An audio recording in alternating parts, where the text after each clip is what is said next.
সেই সময় ব্যানার ধরার লোক আমাদের খুঁজে পাইতে কষ্ট হয়েছে।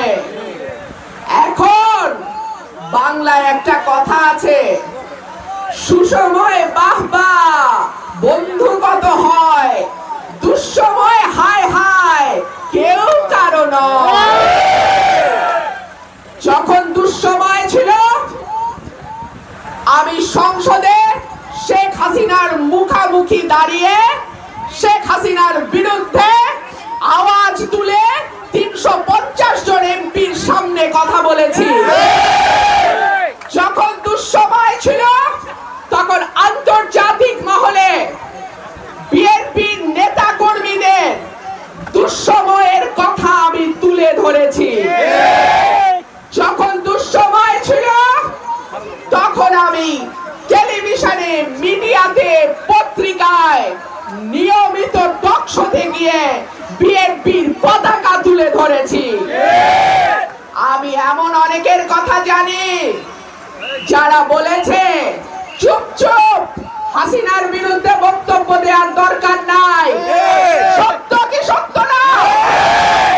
এখন যদি তারা সামনে আসতে চায়, এখন যদি তারা আপনাদের নেতৃত্ব দেওয়ার খায়েশ রাখে, আপনারা কি সেটা মেনে নেবেন?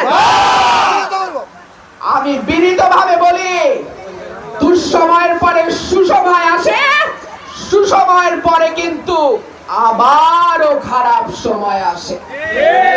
ভালো সময় আসছে মানে এই না যে এই জীবনে আর কোনোদিনও দুঃসময় আসবে না।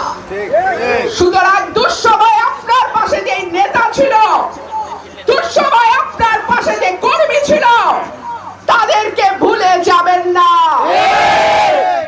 নেতা ভুল করে, কর্মী কোনোদিন ভুল করে না। নেতারা আপোষ করে, কর্মীরা আপোষ করে না। নেতারা দলে দলে ভাব রক্ষা করে, কর্মীরা কোনোদিনও ভাব রক্ষা করে চলে না। আপনাদের কাছে আমার বিনীত অনুরোধ থাকবে, আগামী সংসদে আপনারা কেমন প্রার্থী চান?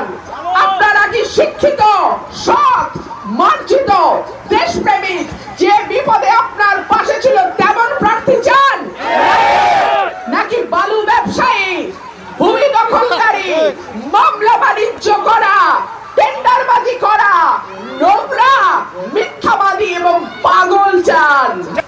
আজকে আপনাদের কাছে ওয়াদা করছি, যদি ইনশাআল্লাহ পরম করুণাময় অসীম দয়ালু আল্লাহর রহমতে বাংলাদেশ জাতীয়তাবাদী দল বিএনপি আমাকে মনোনয়ন দেয় এবং আল্লাহর রহমতে এবং আপনাদের ভোটে আমি যদি এমপি নির্বাচিত হই, সরাইল আশুগঞ্জে আমার মা বোনদের ঘরে ঘরে আমি গ্যাসের সুব্যবস্থা